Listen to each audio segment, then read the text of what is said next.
Hi everyone, I'm Kyana and welcome to Faking the Presses, a podcast where a journalism student from Toronto Metropolitan University talks to established journalists and experts about their work on fake news, disinformation, and online manipulation. On this episode of Faking the Presses, I had the pleasure of speaking with Blake Lambert. Blake is an instructor at Toronto Metropolitan University's School of Journalism and Humber College's Liberal Studies Department, though I've never actually had him as my own teacher. For this first actual episode of this podcast, we talked about fake news and disinformation in a more general sense, rather than focusing on a story Blake has written about it. So, here's what Blake had to say. So, thanks for joining me today. You're welcome. And I was wondering if you can tell me a little bit about yourself and your experience with fake news and disinformation. Sure. So this is a pretty important subject to me personally, not just as a educator, but as a parent. But I'll start with the educator portion. So a few years ago, pre-pandemic, probably 2018, I developed a news literacy course at Humber. We don't specialize in disinformation, but we cover fake news and its history, and how fake news has a pretty long history. People want to think of it something that just merely emerged with social media, but that's really not the case. Fake news is part and parcel of the human experience, and it dates back centuries upon centuries.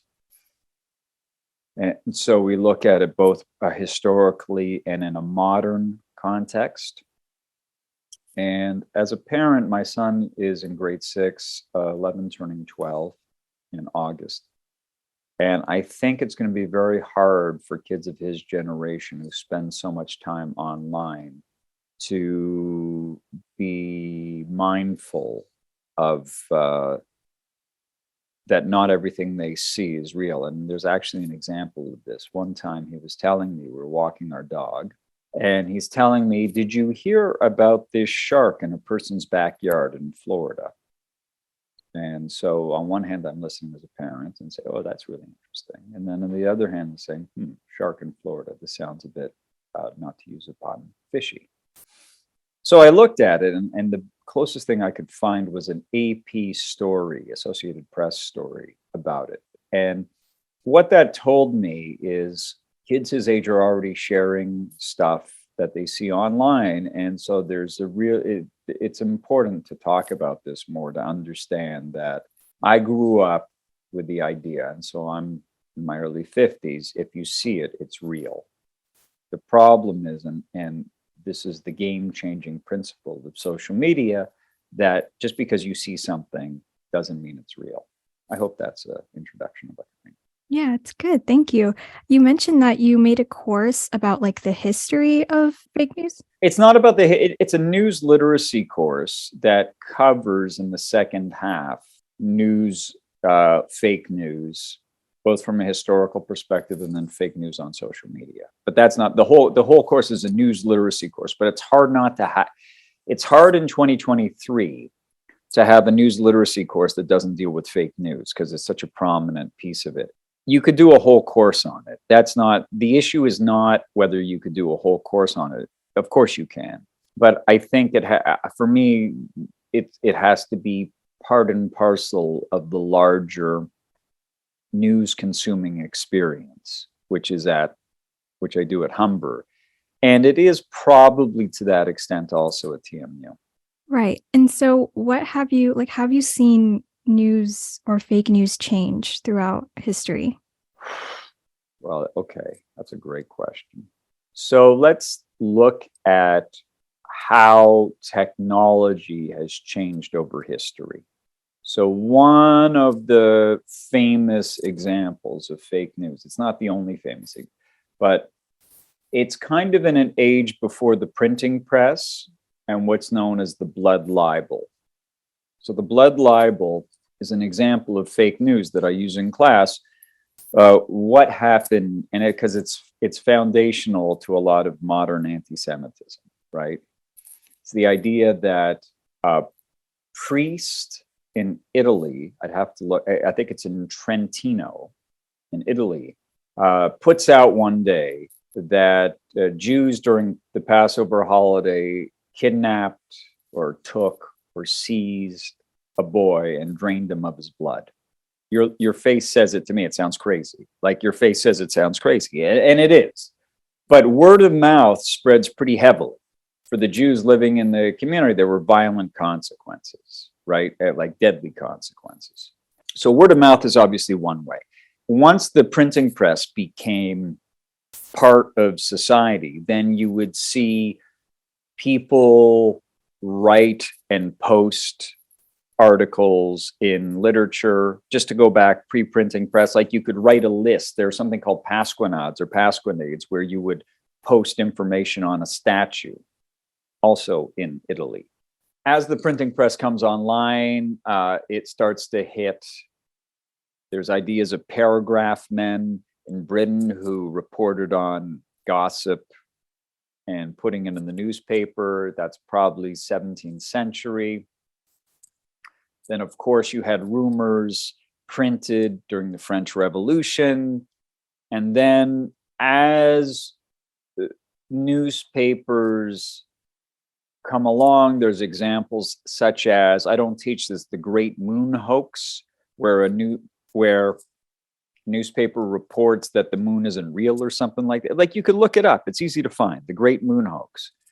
Then it migrates as broadcast media develops. You have something like War of the Worlds, right? Which we can consider fake news, which is the Orson Welles broadcast that the world is just being besieged by aliens. And then eventually we get into the point of TV where illusion is manipulatable. And then, of course, the internet, which changes everything. And so where we're at today, and I use this example, we're really on the cusp of deep fakes. And there's a pretty prominent deep fake that you can find where somebody was acting as Volodymyr Zelensky, the president of Ukraine, saying that we give in to Russia. So there's lots of, so that's just sort of like a brief history of it. And it's not a perfect history, obviously, and it's probably riddled with errors from my end. But as technology changes, fake news changes.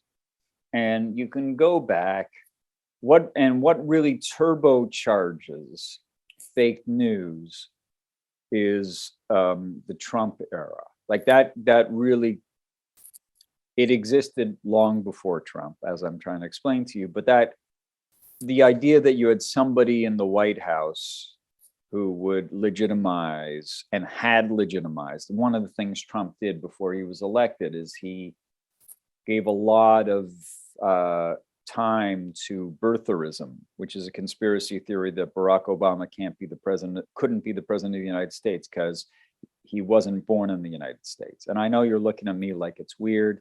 There are reasons why people cling to this, right? Like there are reasons why fake news really interests people. And you can find stuff like every day on social media, you can find something. Like something was trending yesterday. Trudeau is the new Hitler. Leave aside the obvious points, right? Leave aside all of the obvious points. There's no genocide. I mean, and if there is, we're looking at specific communities that are marginalized or underrepresented, but people want to believe, right? People have this impetus to believe, and that animates fake news. Like that's what you have to start with if you're unpacking, like, why do people believe this? Because they want to believe it.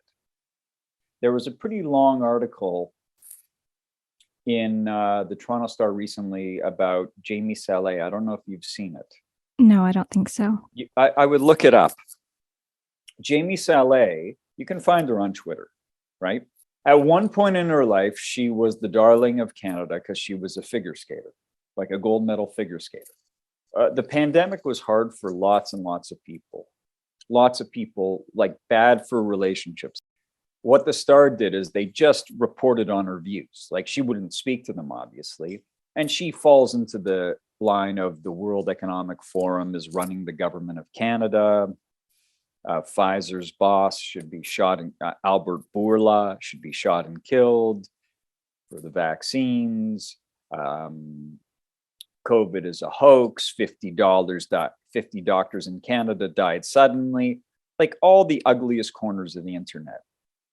That's Jamie Saleh, right? So that's, and you can read it.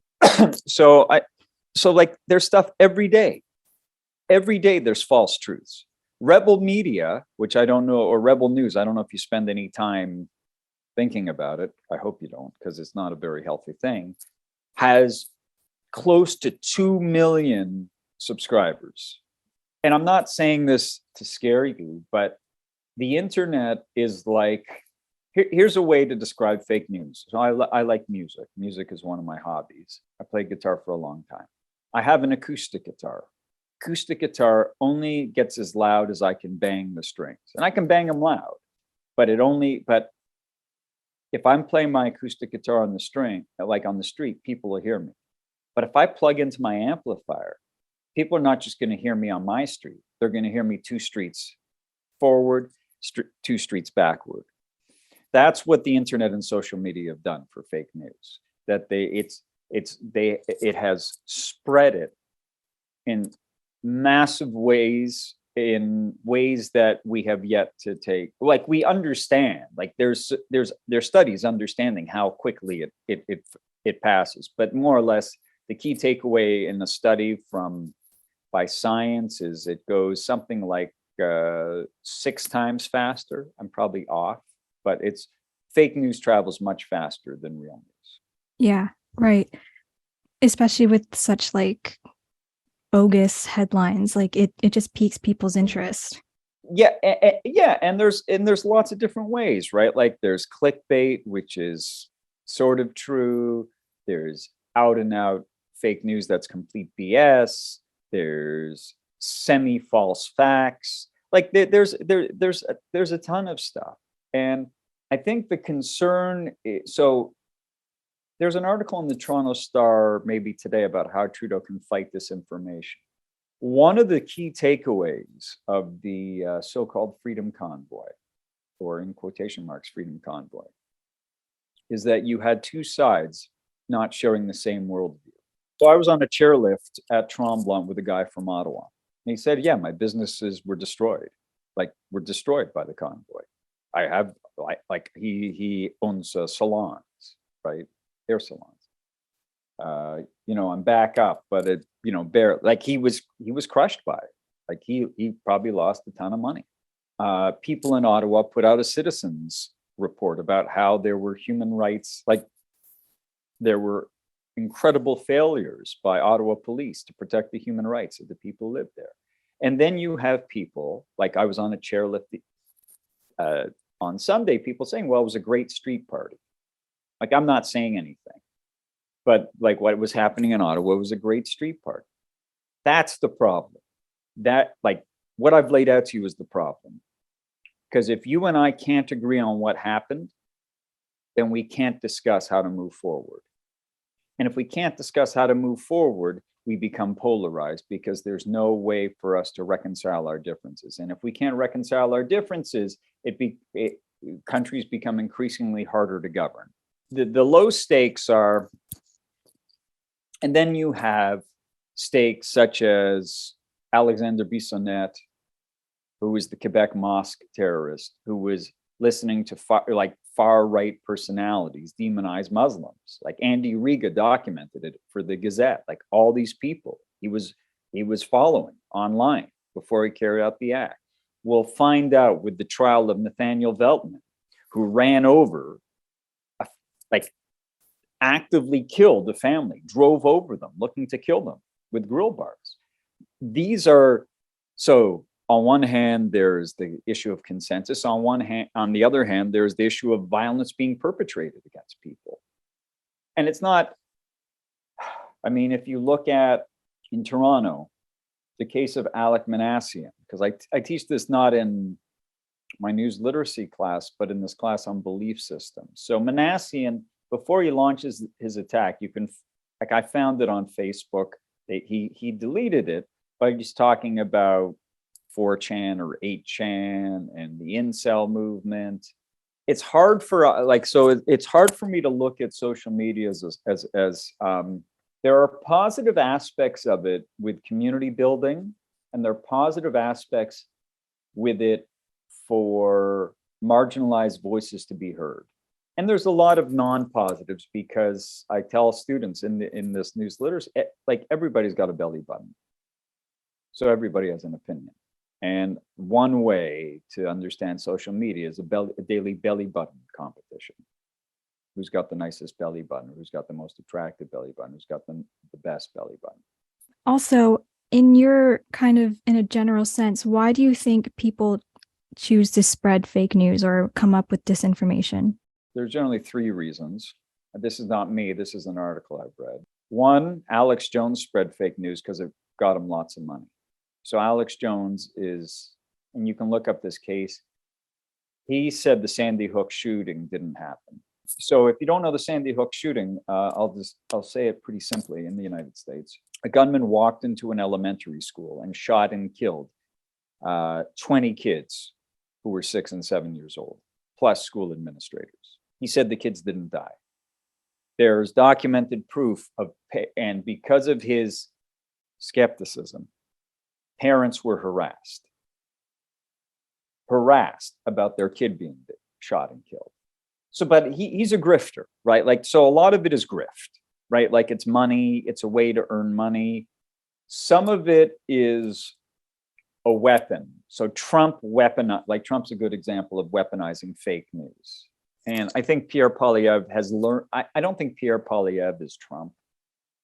I don't think that, but he's used the idea of like turning a media outlet against itself, right? Like, he weaponized it against the failing New York Times, or like New York Times reports truth about Trump, but it's fake news.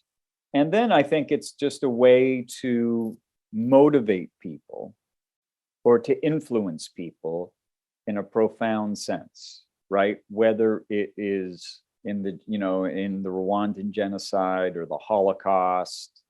In the Rwandan genocide, Tutsi are inferior, they are not the same as you, or in the Holocaust, all these myths about Jews that were propagated. So those are three of the reasons. You could add to money personal gain. Jamie Saleh was a somebody in Canada. And then she stopped. I mean, and I know this sounds harsh. She stopped being a somebody. And this is a way for her to be a somebody again. And like, she's aligned with a former hockey player named Theo Fleury, who, was another big fake news propagator, Trudeau hating, yada, yada, yada. Like COVID-19 denying, vaccines are horrible, blah, blah, blah, blah, blah. So there's personal gain, right? Because I can be somebody. I can be somebody on social media, and you can look at fake news. Like, you can look at it on Twitter. Oh, look at me. I have like 1 million followers or 500,000 followers on TikTok or Instagram. And I derive we actually had this discussion with my son last night. I derive my validation from social media.